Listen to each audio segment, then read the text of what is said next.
Estudiando la órbita de Marte alrededor del Sol, Johannes Kepler descubrió que su trayectoria solo se podía explicar si el planeta se desplazaba a lo largo de una elipse. Esta fue la primera de las 3 leyes de Kepler. Seguro que recordarán que Tycho Brahe tenía su sistema del universo. Y en ese sistema, la Tierra permanecía quieta en el centro, el Sol giraba alrededor de ella y todos los demás planetas giraban alrededor del Sol. Por supuesto, Tycho creía apasionadamente en su propio sistema. Y en su lecho de muerte, rogó a Johannes Kepler que utilizara aquellos nuevos datos para demostrar lo correcto de su sistema. Fue un momento conmovedor. Es imposible saber lo que pensó Kepler en aquel momento. Pero la idea de hacer lo que Tycho le había pedido nunca cruzó su mente. Kepler era copernicano hasta la médula, y tan pronto como tuvo entre sus manos los datos de Tycho, lo primero que se puso a hacer fue realizar la órbita de Marte. Pero le resultó enormemente difícil. Hiciera lo que hiciera, no conseguía adaptar la órbita de Marte a un círculo. La discrepancia entre la posición angular de Marte en el cielo y la mejor órbita circular era de 8 minutos de arco. En otras palabras, si Kepler lo hubiera intentado antes de las observaciones de Tycho, habría sido posible, pero con los nuevos datos era cosa imposible de hacer. Y así Kepler se vio enfrentado a un serio conflicto entre la antigua afirmación platónica de que todos los movimientos celestes tenían que ser circulares y las nuevas observaciones de Tycho. Enfrentado a ese conflicto, tenía que elegir, y eligió las observaciones de Tycho. Comenzó a buscar una curva regular distinta que describiera la órbita de Marte. Tras 8 años de arduos trabajos, Kepler dio con la respuesta. Era una curva que ya se conocía hacía miles de años y que se llamaba elipse. En plan gráfico, un trozo de cuerda y 2 alfileres aclaran la sencilla elegancia de una elipse. Como la cuerda no se estira, mantiene su longitud, y la distancia total que hay desde un alfiler al lápiz y al otro alfiler es constante. Un punto se llama foco y 2 puntos, los focos. La longitud del semieje mayor es A, la del semieje menor B, y la región encerrada por la elipse tiene un área, pi AB. La distancia desde el centro a ambos focos es una fracción de A, E, A. El símbolo E representa la excentricidad.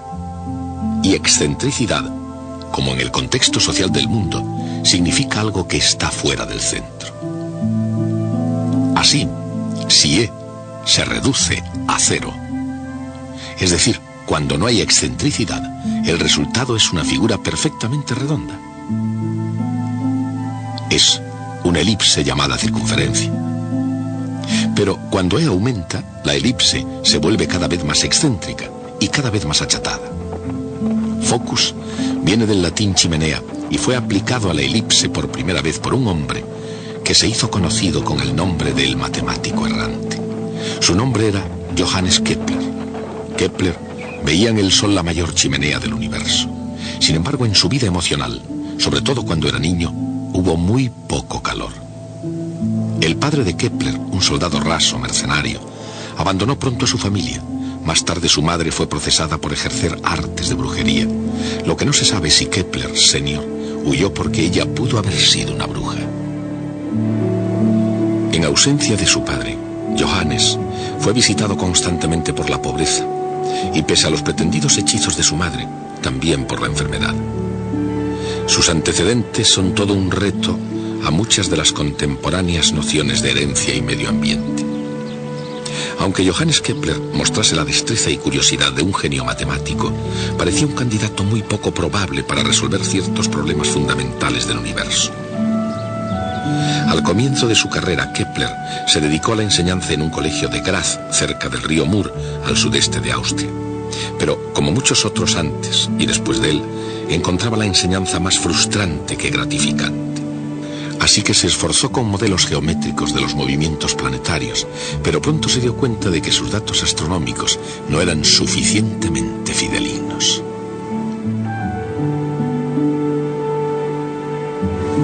Al comenzar el nuevo siglo, el 1 de enero de 1600, Kepler se puso en camino a la búsqueda de los datos astronómicos más exactos que hubiera sobre la Tierra y del hombre que los poseía, Tycho Brahe. Nacido en una clase social bastante despreocupada, Tycho sorprendió a la nobleza danesa por su decisión de hacer algo que mereciera la pena. Su pasión por la astronomía se convirtió en su razón para vivir, y los últimos 38 años de su vida dibujó los mapas de los cielos con extraordinaria precisión. Nadie en el mundo apreció mejor que Johannes Kepler el valor potencial de aquellas observaciones de Tycho. Para él, esos datos eran la llave imprescindible para abrir la puerta del universo y para revelar lo que él llamaba los secretos de los cielos. Pero con gran consternación por parte de Kepler, Tycho sabía guardar un secreto, así que tuvo que esforzarse durante casi 2 años sin contar con los valiosos datos de Tycho. Después, el 24 de octubre de 1601, se interpuso el destino. Las palabras de un Tycho moribundo fueron: «No dejéis que parezca que he vivido en vano». La familia del danés retuvo los datos, pero Kepler se las arregló para que se hiciesen realidad los últimos deseos de Tycho. Para hacer avanzar más la ciencia que la ética, Kepler robó el material. Él, por lo demás, un matemático pequeño y bondadoso, estaba finalmente en condiciones de, según sus propias palabras, librar la batalla sobre Marte. Marte, el planeta rojo. Marte, un primitivo dios romano de la agricultura y de la guerra. Marte, poderoso y misterioso a lo largo de los años. Según el concepto del mundo antiguo, donde la Tierra estaba en el centro del universo, los planetas se movían en epiciclos. Y a veces, como en el caso de Marte, los epiciclos eran irregulares. Para explicar ese comportamiento irregular, Tycho concibió su propio universo, el sistema solar de Tycho Brahe. Como Ptolomeo, situó a la Tierra en el centro, con el Sol girando a su alrededor. Pero como Copérnico, Tycho mantenía a los otros planetas girando alrededor del Sol. Aunque el sistema solar de Tycho se adaptaba a las apariencias más sencillamente que el de Ptolomeo, Kepler abrazó apasionadamente las opiniones de Nicolás Copérnico. Esto no fue solamente un punto de vista impopular. Galileo sería procesado en Roma por compartirlo. Era una idea extremadamente difícil de explicar científicamente. Consideremos el sistema solar de Copérnico y los problemas que presentaba Johannes Kepler. Desde el revolucionario punto de vista de Copérnico, Kepler tenía que hacer una serie de cálculos matemáticos desde un planeta que, más que ser central e inmóvil, estaba en movimiento con todos los demás planetas. Imaginemos la dificultad que tendría para intentar calcular la órbita de Marte desde una plataforma en movimiento. Una plataforma que daba vueltas alrededor de su eje y giraba en una órbita no circular, con velocidad variando constantemente y con un centro desconocido. Ese era el dilema de Kepler, y lo abordó con una fe poética en un universo lógico. ¿Nos preguntamos qué beneficio espera el pajarillo al cantar?, se preguntaba Kepler, y en esa pregunta seguramente expresaba lo que él pensaba de su intento, para el que él había sido creado: descubrir el secreto de los cielos. Del mismo modo que algunas criaturas parecen haber sido creadas para cantar, Kepler parece haber sido creado para calcular. Y sus cálculos, que ascendieron a más de 900 páginas, eran enormemente difíciles. Su guerra sobre Marte fue un paciente cerco en el que muchas de las armas eran imperfectas y defectuosas, pero él las empleó con una brillantez sorprendente. Para hallar la posición de su plataforma móvil, por ejemplo, Kepler utilizaba observaciones de Marte cuando volvía al mismo punto de su órbita para hallar la órbita de la Tierra.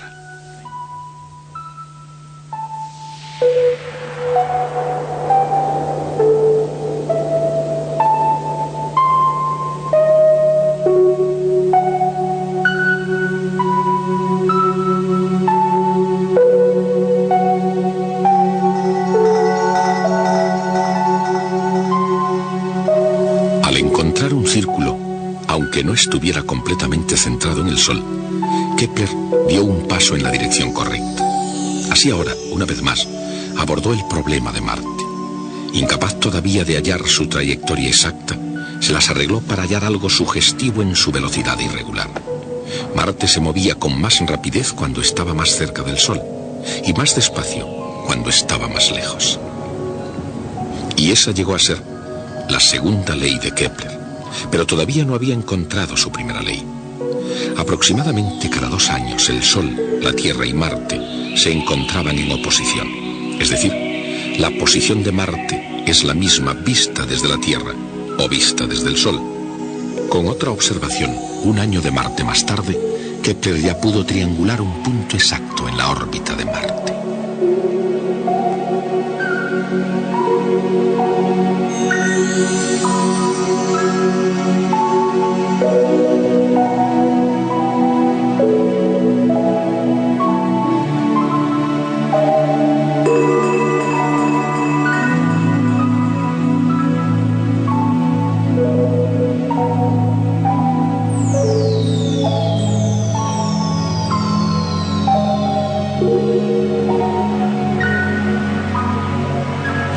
Pero, ¿podía una órbita circular, incluso no centrada en el Sol, adaptarse a todos los puntos? Casi, pero no totalmente. Esto es, no en la incomparable precisión de las observaciones de Tycho Brahe.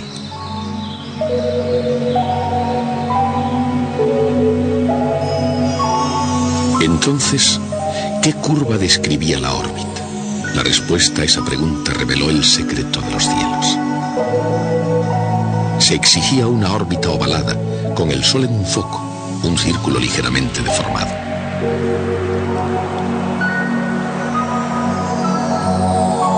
Y ese tipo de órbita era una elipse, la elipse conocida por los antiguos griegos, y finalmente descubierta de nuevo en los cielos por Johannes Kepler. Puede verse de cuando en cuando, justamente aquí en la Tierra. Es simplemente cuestión de contemplar las cosas en la perspectiva correcta. Cualquier círculo visto oblicuamente aparece como una elipse. Los griegos conocían la parábola y la hipérbola tan bien como la elipse.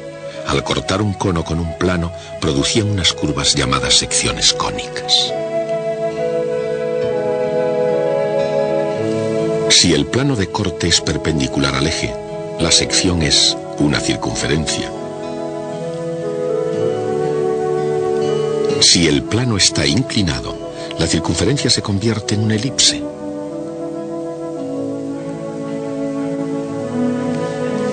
Y si se inclina suficientemente para que el plano sea paralelo a una generatriz del cono, entonces se obtiene una parábola. Si se inclina aún más, la sección cónica es una hipérbola.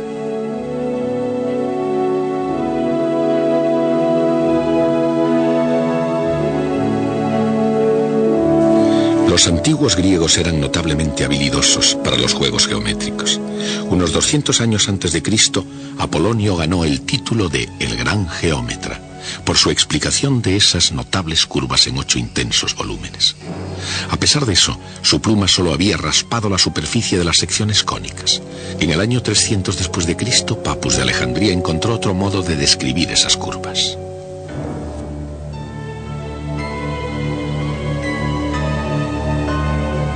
Un punto en movimiento traza una sección cónica cuando su distancia desde un punto fijo o foco tiene razón constante con su distancia desde una recta fija, la directriz. El cociente de esas distancias es la excentricidad, E. En una elipse, este cociente es menor que 1 y muestra lo alejado que se encuentra el foco del centro.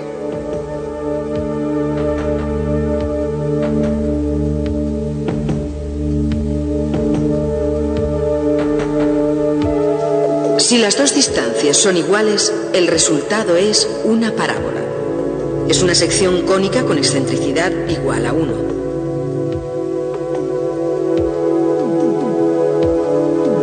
Cuando el punto está más cerca de la directriz, el resultado es una hipérbola con excentricidad mayor a 1.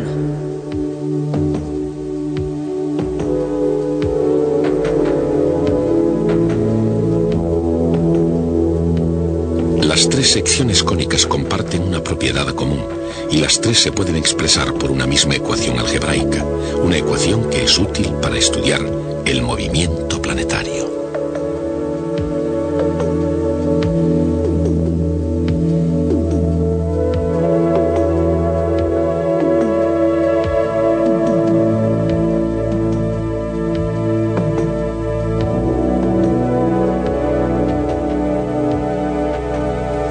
Esta es la fórmula básica para expresar todas las secciones cónicas: la elipse, la parábola y la hipérbola.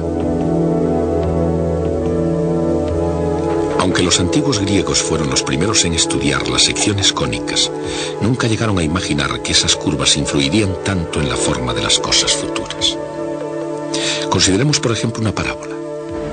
Desde la deslumbrante luz de los faros de un automóvil hasta la versión muy reducida del telescopio de 10 metros del Caltech, más de 1.000 millones de parábolas han entrado en el mercado de la sociedad moderna. Hoy en día, entre otras muchas cosas, parábolas son las trayectorias de los proyectiles y las ondas de calor de los futuros hornos solares. Johannes Kepler, por supuesto, nunca imaginó que la hipérbola y la parábola se encontrarían en los cielos. En realidad, la utilización de la elipse para la órbita de Marte fue posible solo porque era la única órbita planetaria suficientemente excéntrica, aproximadamente un 9%, como para que pudiera apreciarse que no era circular. De haber librado batalla sobre cualquier otro planeta, probablemente Kepler hubiera muerto creyendo que los círculos reinaban dominantes por todo el universo.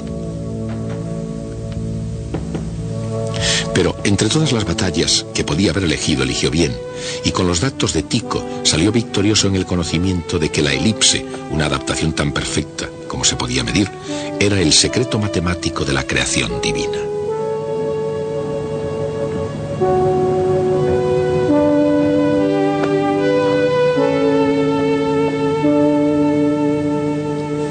Después de pasarles en revista como trofeos de la guerra sobre Marte, estos secretos se revelaron como las tres leyes de Kepler. La primera ley de Kepler establece que cada planeta se mueve en una elipse con el Sol en un foco.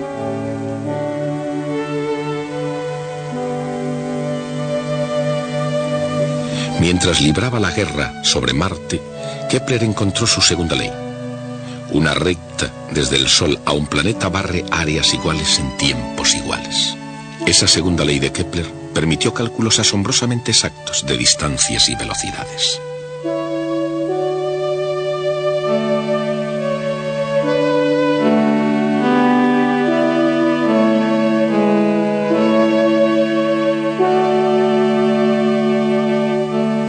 Su tercera ley surgió 10 años más tarde.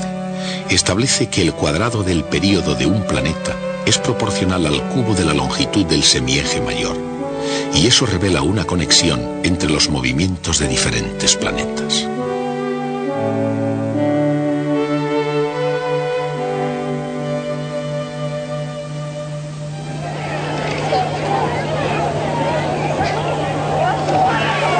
Pero en 1619, el año en que Kepler publicaba su tercera ley, él mismo se encontró luchando en medio de la guerra de los 30 años, un conflicto mucho más cercano que el planeta Marte. Los mecenas de Kepler cambiaron su interés desde la astronomía a dar muerte a sus enemigos de religión. Kepler huyó de ciudad en ciudad tratando de cobrar viejas deudas. Incluso aún en estos los peores tiempos, y quizá porque eran tan malos, algunos mecenas pagaron a Kepler por hacer mapas astrológicos. Kepler No era ni muy religioso ni político, pero tenía que mantener a una familia numerosa. Fue lo bastante astuto como para sacar provecho de la astrología, en provecho propio. Sus predicciones eran una combinación de sentido común, buena suerte y, cuando las cosas se ponían feas para la nobleza que pagaba, un poco de vaguedad poética. En su libro La armonía del mundo, Kepler escribió: ante tal plenitud de concordancia entre mi trabajo de 17 años sobre las observaciones de Brahe y mi presente estudio, al principio creí estar soñando. Su comprensión de que la elipse estaba profundamente grabada al agua fuerte en el gran dibujo del universo era mucho mayor que cualquier noble futuro que predijera en servicio de la realeza. Un caminante importunado desde el principio por el destino y las circunstancias, Johannes Kepler, finalmente desveló el misterio del movimiento planetario. Hay 5 sólidos perfectamente regulares que llegan hasta nosotros desde la antigüedad, esto es, poliedros cuyas caras planas son todas iguales. Ellos son el cubo, el tetraedro, el dodecaedro, el icosaedro y el octaedro. Kepler se dio cuenta de que si tomaba una esfera y metía dentro un cubo, una esfera dentro de este, un tetraedro dentro de esta y así sucesivamente, las 6 esferas que obtenía de esa manera mantenían entre sus respectivos radios las mismas relaciones que existen entre los radios de las órbitas de 6 planetas. Kepler estaba convencido de haber descubierto el secreto de la estructura del universo. Tengo aquí el libro donde se publicó ese gran descubrimiento. Este libro se publicó en Tübingen en el año 1596 y se titula Sobre las admirables proporciones de las órbitas celestes, etc. Y el libro tiene un diagrama mostrando su modelo geométrico. Aquí lo tienen. Dicho sea de paso, hay algo interesante sobre este diagrama.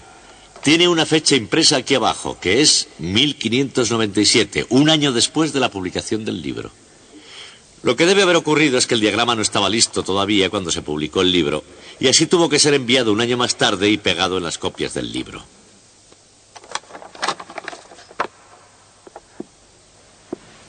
Evocando este episodio, tendemos a pensar que esa imagen de Kepler de un cielo lleno de cubos y tetraedros, etc., es curiosa y más bien ridícula. Me gustaría por un momento tomarla absolutamente en serio y ver qué pasaba realmente. Lo primero de todo, en un periodo en el que casi nadie más creía en Copérnico, este modelo era sólidamente copernicano. No tenía ningún sentido si no estaba el Sol en el centro. La segunda cosa que yo tengo que recordar es que es solo mucho más tarde, en tiempos de Newton, cuando empezamos a imaginar un universo sostenido por unas fuerzas invisibles. Pero antes de Kepler, el universo era un plenum, es decir, estaba lleno, repleto de esferas de cristal. Lo que Kepler hacía era sustituir las esferas de cristal por esos sólidos perfectamente geométricos. Y como pueden ver, la idea de Kepler era atrevida y acorde a la vez con la tradición científica de su tiempo. Y el tercer punto es que tuvo mucho éxito. Su cuadro explicaba las relaciones entre las órbitas de todos los planetas conocidos. Y todavía más, le dio a él una razón de por qué tenía que haber 6, exactamente 6 planetas, puesto que existían 5, exactamente 5 sólidos regulares.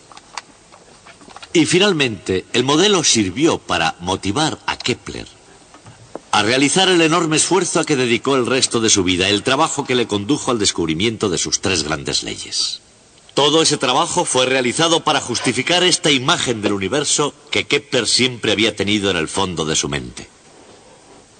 Ahora bien, su idea era errónea, pero era errónea por una razón científica perfectamente legítima. Por ejemplo, dice que solo debe haber 6 y solo 6 planetas.